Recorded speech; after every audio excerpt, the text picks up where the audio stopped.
Zone Europe sur Sensation. Bonsoir et bienvenue dans Zone Europe sur Radio Sensation et sur TV78 pour une émission spéciale enregistrée ici au Salon de l'Agriculture.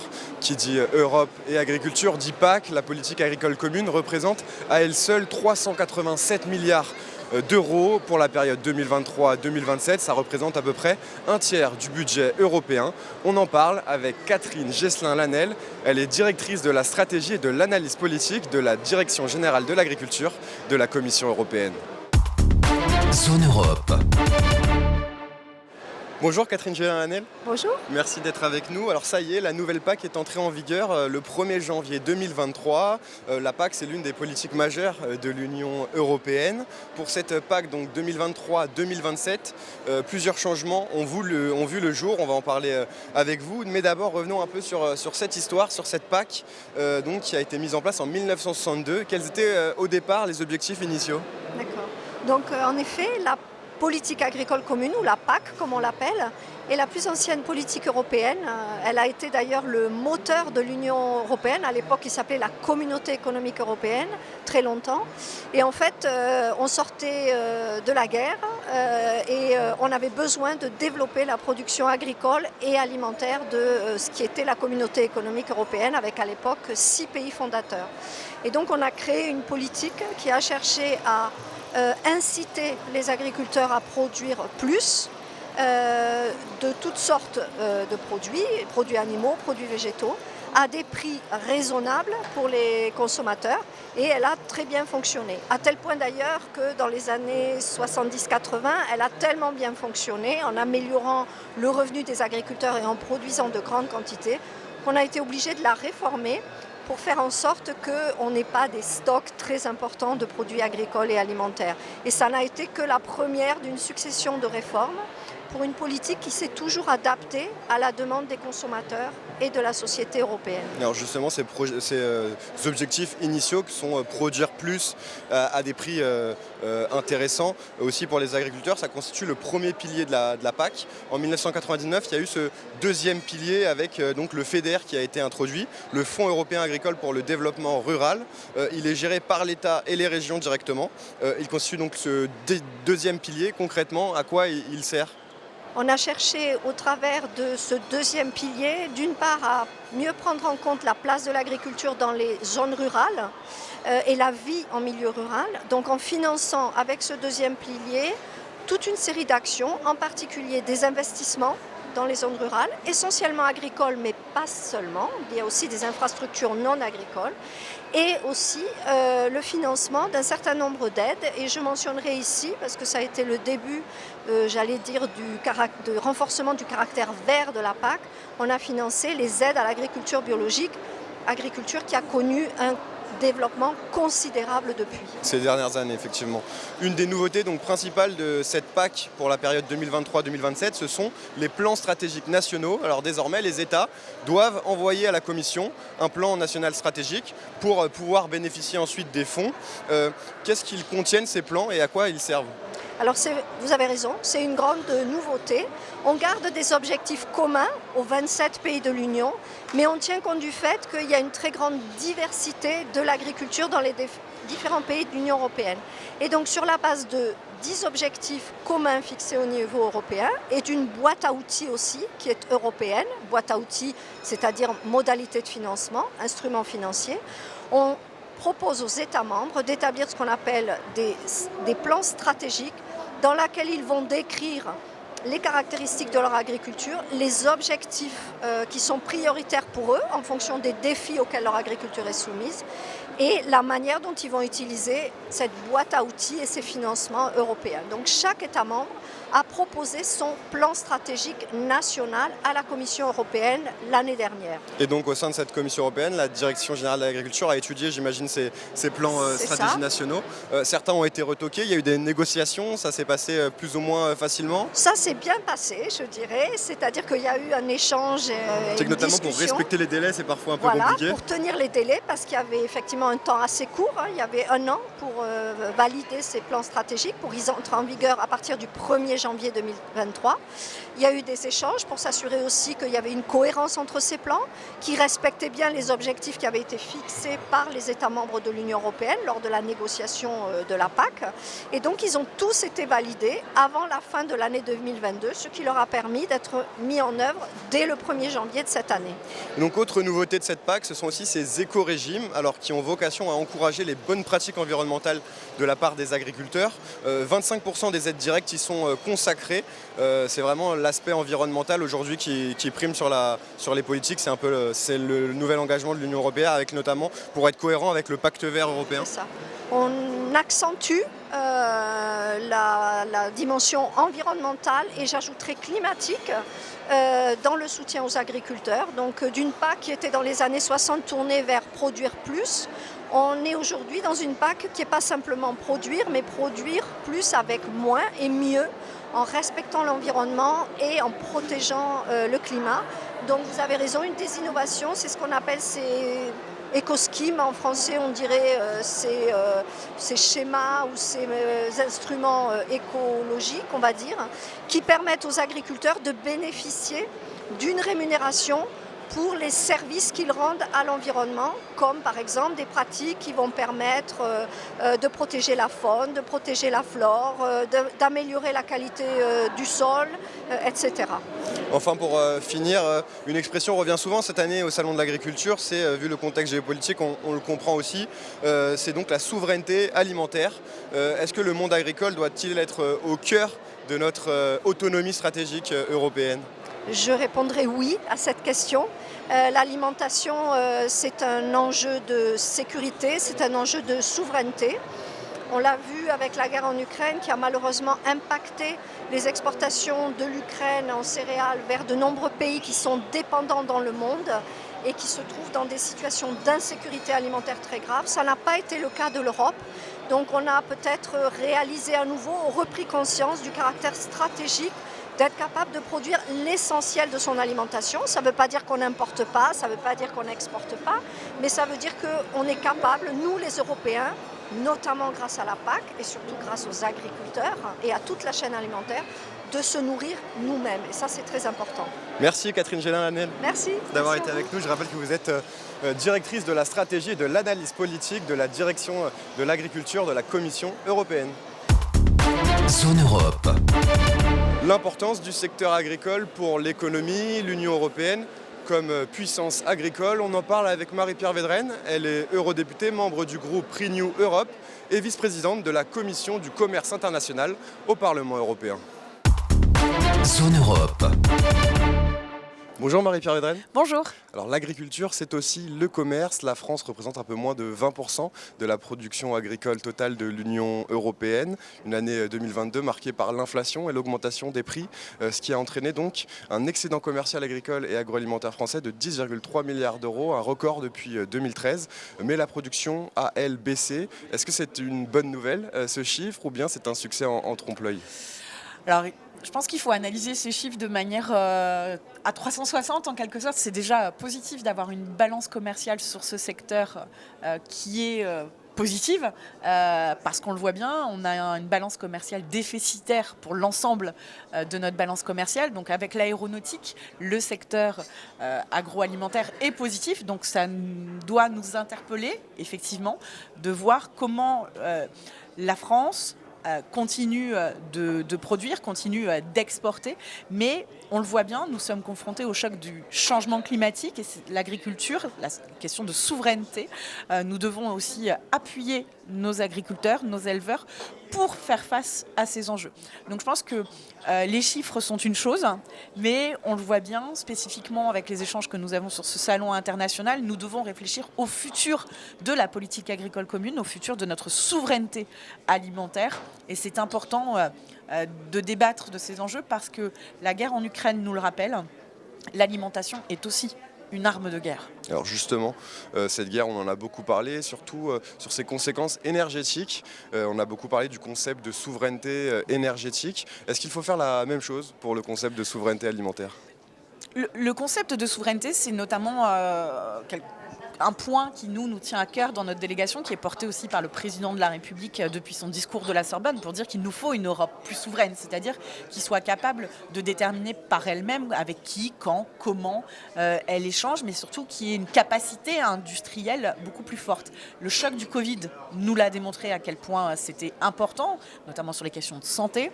La guerre en Ukraine nous le démontre sur les questions énergétiques. Nous sommes souvent dépendants en plus de partenaires qui veulent nous détruire en quelque sorte, qui ne partagent pas les mêmes modèles, les mêmes ambitions que nous.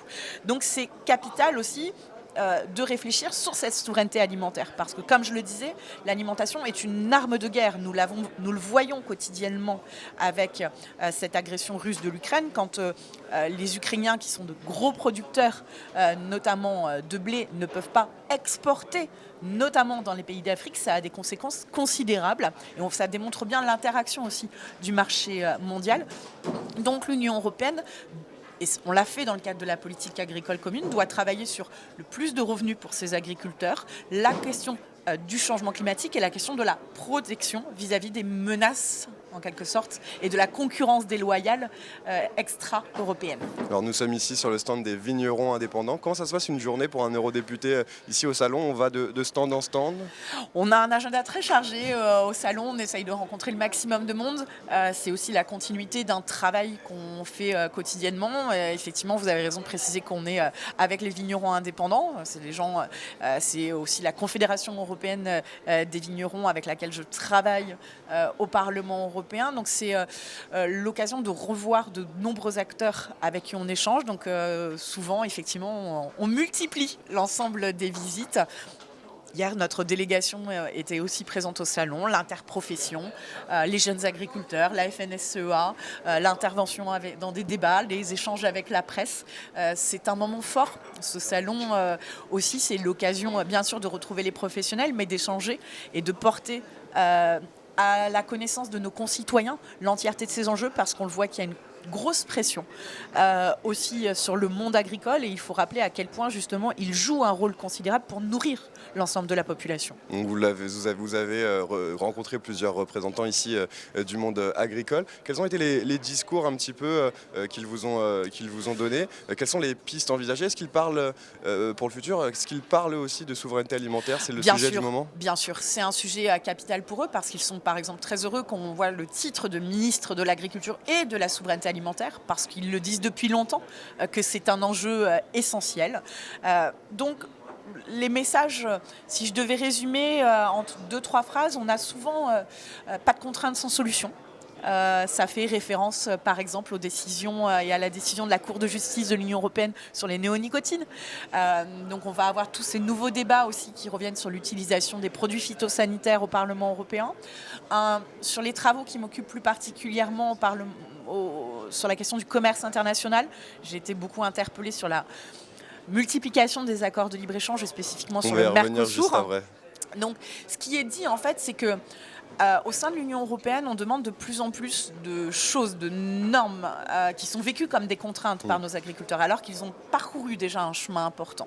C'est ce qu'on a fait dans la réforme de la politique agricole commune, c'est ce qu'on appelle la stratégie de la ferme à la fourchette. Et ce qu'ils disent, c'est qu'on ne peut pas avoir des exigences à raison de plus en plus fortes et en même temps laisser des produits rentrer sur notre marché intérieur qui ne respectent pas l'entièreté de ces normes de protection. Alors justement, dans le même temps que ce salon international de l'agriculture, il y a donc le dossier de l'accord de libre-échange UE-Mercosur qui revient sur la table. Alors c'est un dossier qui existe depuis très longtemps, on en parlait déjà lors des années 2000, en début des années 2000. Le Mercosur donc revient sur la table avec l'élection du président Lula au Brésil, qui donc le Brésil d'ailleurs une autre grande puissance agricole. Quel est l'intérêt d'un tel accord entre l'Union européenne et le Mercosur ? Alors, de manière globale, les accords de commerce visent à réguler les échanges, à ouvrir justement l'accès au marché pour les Européens et à la réciproque pour celui avec qui vous concluez un accord de commerce. C'est établir des règles pour justement nos échanges commerciaux. Ce qu'on peut constater, c'est que vous avez raison de l'appeler, avec les pays du Mercosur, donc le Brésil, l'Argentine, l'Uruguay et le Paraguay. Les défenseurs de ce traité vous disent que c'est important parce que c'est un grand marché. Et dans les accords de commerce, on traite énormément de sujets. Donc, Le Mercosur, c'est 264 millions de citoyens environ. exactement. Et puis, ceux qui le défendent aussi vous disent qu'il est important de conclure un accord de commerce avec ces États, avant la Chine notamment. Et vous avez raison de souligner que l'arrivée de Lula à la présidence du Brésil est importante parce que nous n'avons plus Bolsonaro qui, nous le savons, a Pendant détruit des années, l'Amazonie. les relations internationales ont été Très un petit peu compliquées très avec compliqué. le Brésil. Et puis l'enjeu de la déforestation. Donc l'accord de commerce vise à instaurer certaines règles. Moi, j'entends ceux qui disent l'entièreté de ces éléments. Pour autant, j'estime que cet accord, il est dépassé. Il est d'un autre temps. L'accord ne peut pas être accepté s'il n'y a pas les clauses miroirs et le respect du climat, a réaffirmé Emmanuel Macron ici au Salon de l'Agriculture. On est donc encore bien loin d'un accord. Qu'est-ce qui ne va pas du coup avec le Brésil? Moi déjà, je suis très heureuse que le président de la République ait redit lors du Salon ce message que nous portons depuis de nombreuses années et que nous affirmons fort à la fois au Conseil européen, le président de la République, et à la fois au Parlement européen. J'avais fait adopter un amendement dans ce sens. C'est la position du Parlement européen. C'est ce que je vous disais en fait, c'est qu'on demande de plus en plus et pour autant on laisse rentrer des produits qui ne respectent pas ces normes sur l'entièreté de la chaîne de la production. Et c'est ça les clauses miroirs, c'est la réciprocité. C'est de dire, attention, vous ne pouvez pas rentrer sur notre marché intérieur si vous ne les respectez pas. Et puis il y a effectivement l'enjeu de respect de l'accord de Paris. Parce que ce que je dis souvent à mes collègues et à la Commission européenne, conclure un accord de commerce n'est pas une fin en soi, clairement pas. L'enjeu, c'est la mise en œuvre, c'est de faire en sorte que les engagements que vous avez obtenus pendant ces négociations soient réellement respectés. Et là, on le voit bien, on aura face à nous des États qui ne... même l'arrivée de Lula, mais qui pourront être enclins à justement plutôt... dans une logique d'exportation, conduire à la fois à des conditions de concurrence déloyale et à la fois augmenter la déforestation. Alors on a cet enjeu de lutter contre le dérèglement climatique. Donc c'est quelque chose de très paradoxal. Donc il nous faut réfléchir à une nouvelle génération d'accords de commerce, à la fois dans le contenu des négociations et dans le contenu des accords, et à la fois sur la forme, parce que, vous le disiez, le Mercosur, ça fait 20 ans qu'on en débat. On a un mandat de négociation qui n'a pas évolué, où il n'y a pas eu suffisamment de contrôle parlementaire. Donc moi, j'invite le commissaire Dombrovskis à revoir aussi la méthodologie de négociation des accords de commerce. Merci beaucoup Marie-Pierre Vedra. Merci à vous. Je rappelle que vous êtes eurodéputée Renew Europe et donc vice-présidente de la Commission du commerce international au Parlement européen. Zone Europe. Mais la PAC ne fait pas toujours l'unanimité. Certains défendent une autre vision de l'agriculture. J'ai rendez-vous avec Benoît Biteau. Il est eurodéputé, membre du groupe Europe Écologie Les Verts et vice-président de la Commission Agriculture au Parlement européen. Zone Europe. Benoît Biteau, bonjour. Bonjour à vous. Merci d'être avec nous. Alors vous avez voté, vous, contre cette nouvelle PAC qui est entrée en vigueur cette année. Qu'est-ce que vous reprochez au système actuel ? Alors, ce que je reproche à la PAC, c'est qu'à la lumière de rapports, notamment de la Cour des comptes européenne, on sait que la PAC qu'on a mis en place il y a 30 ans présente des lacunes graves sur le revenu digne des paysans, sur le renouvellement des générations, sur les sujets pour lesquels on a rendez-vous avec l'histoire, comme le climat, la biodiversité et la santé. Et donc on avait l'occasion, dans le cadre de cette réflexion et de cette réforme de la PAC, de corriger le tir. En plus, la Cour des comptes nous proposait des solutions et on les a pas emboîtées. Donc c'est vraiment dommage parce que les scientifiques nous disent que le temps presse. On voit bien la rapidité à laquelle disparaissent les paysans. On perd 50% des paysans en 20 ans, peut-être encore 50% dans 10 ans. Et on voit bien qu'on a une difficulté sur le revenu des paysans. Et donc on avait une occasion rêvée de pouvoir inverser ces tendances lourdes et on ne l'a pas fait. Pourtant, la Commission européenne met en avant une PAC plus verte avec notamment ces éco-régimes, 25% des aides directes aux agriculteurs pour encourager les bonnes pratiques environnementales. Ça ne va pas assez loin selon vous pour l'environnement et pour cette ambition en tout cas qui est affichée ? Déjà, ça n'est que 25%. Ça veut dire en creux que 75% continuent d'être distribués sans réelle conditionnalité climatique, environnementale, sanitaire. Donc c'est quand même trop peu. Et puis on aurait dû changer le cœur du réacteur. C'est-à-dire que tous les mécanismes que décrit la Cour des comptes, notamment sur le revenu des agriculteurs et le renouvellement des générations, mais aussi sur la problématique de la conditionnalité et d'une PAC plus environnementale, nous inviter à changer le cœur du réacteur. Moi j'appelle le cœur du réacteur. Et donc si on arrêtait de distribuer les aides par unité de surface, qui ne profitent, c'est facile à comprendre, qu'à ceux qui ont beaucoup de surface, on aurait inversé cette tendance lourde. Si on avait, non pas sur 25%, mais sur la totalité de l'enveloppe, posé des règles de conditionnalité, on aurait vraiment avancé sur une PAC qui à la fois rémunère mieux ses paysans, encourage le renouvellement des générations et au rendez-vous de l'histoire sur climat, biodiversité et santé. Alors vous, Benoît Biteau, vous êtes devenu agriculteur à l'âge de 40 ans. Vous avez une ferme en Charente-Maritime, une ferme 100% biologique, en agriculture biologique. Qu'est-ce qui vous a donné envie de faire ce métier, cette reconversion, en tout cas d'engager cette reconversion, et comment se porte votre ferme aujourd'hui ? Alors moi je suis tombé dedans, je suis tombé dans la marmite quand j'étais tout petit, c'est-à-dire que je suis fils d'agriculteur, petit-fils de paysan. J'ai toujours grandi dans ce monde-là. Donc forcément, quand on a cette histoire-là, on a envie un jour le vivre pour soi-même. Et puis après, moi j'ai un parcours de scientifique, d'ancien chercheur, où j'ai côtoyé des agriculteurs qui étaient heureux de faire leur métier, qui étaient bien insérés socialement. Enfin, voilà. Et donc ces expériences-là m'ont amené à me dire qu'il fallait que je passe à l'acte pour moi-même. Et c'était intéressant parce que je partais d'une structure qui était allée très loin dans un modèle productiviste, industriel, intensif. Et en partant de là, en pratiquant l'agroécologie, j'ai aussi fait la démonstration que des alternatives étaient possibles et que sans impacter le rôle fondamental de l'agriculture, de satisfaire la souveraineté alimentaire, de rémunérer bien ses paysans, on pouvait aussi agir en direction du climat, de la biodiversité et de la santé. Et aujourd'hui, cette structure se porte très très bien, c'est-à-dire que dans le contexte du moment où un certain nombre de secteurs agricoles traversent des difficultés, eh bien moi, ma ferme, je peux le dire, se porte très très bien. Alors la question de l'élevage, c'est l'un de vos combats, on le sait aussi. Vous luttez contre l'élevage intensif, industriel. Vous souhaitez les interdire ? C'est plus subtil que ça. Je pense que l'interdiction, ce n'est pas forcément la bonne méthode. C'est-à-dire que c'est ce qu'on appelle l'écologie punitive. Moi, je préfère, et ça nous renvoie sur le débat sur la PAC, je préfère les incitations au changement. C'est-à-dire, et c'est ça qu'on a loupé avec cette PAC, c'est-à-dire que si on considère que ces élevages-là ne remplissent pas les fonctions qu'on attend de l'agriculture, sur la santé, le climat et la biodiversité encore une fois, mais aussi sur le revenu des paysans, sur le renouvellement des générations, il faut changer. Et donc il faut cesser de perfuser cette agriculture-là avec les aides publiques et faire en sorte que ces aides publiques encouragent la transition. Et les élevages industriels, effectivement, il faut qu'on arrête parce que sur le climat, c'est pas la bonne réponse. Sur le bien-être animal, c'est pas la bonne réponse. Sur la biodiversité, c'est pas la bonne réponse. Et sur le revenu des paysans, c'est pas la bonne réponse non plus. Et donc, il faut inverser cette tendance lourde.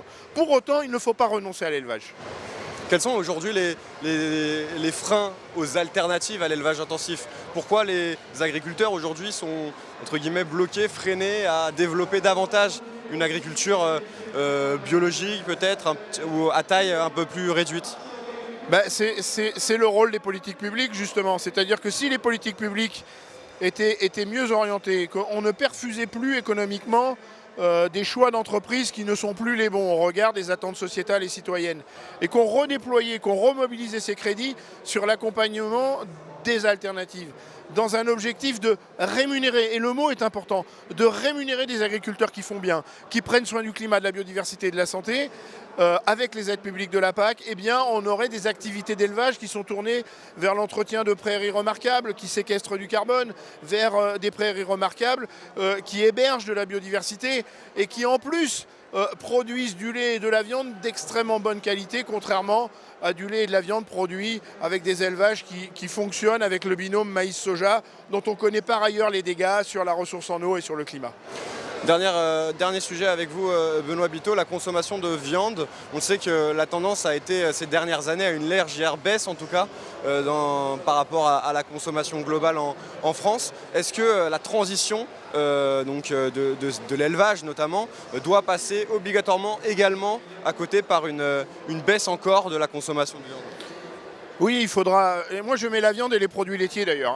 Donc tous les produits issus de cet élevage industriel doivent drastiquement baisser parce que je répète, mais c'est mon triptyque, l'élevage industriel ne sont pas des pratiques qui vont dans le sens de la protection du climat, de la biodiversité et de la santé. En revanche, un élevage tourné vers des systèmes herbagés participe à une meilleure santé du mangeur, mais aussi du climat, de la biodiversité.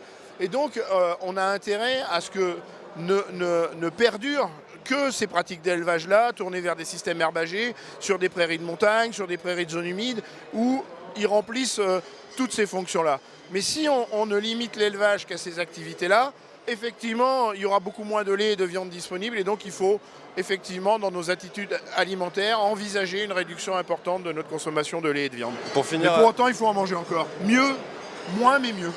Pour finir, Benoît Miteau, un mot sur le Salon de l'Agriculture. C'est la 59e édition cette année. Qu'est-ce que vous pensez de cet événement ? C'est un moment incontournable pour l'agriculture européenne, internationale même. Après, moi, la seule critique que j'ai à proposer sur ce salon, c'est qu'on est en train de nous présenter un peu une image d'Épinal de l'agriculture. On est en train d'activer chez nous, dans notre généalogie, notre référence à des ancêtres qui étaient paysans. Sauf que cette agriculture, elle n'existe plus.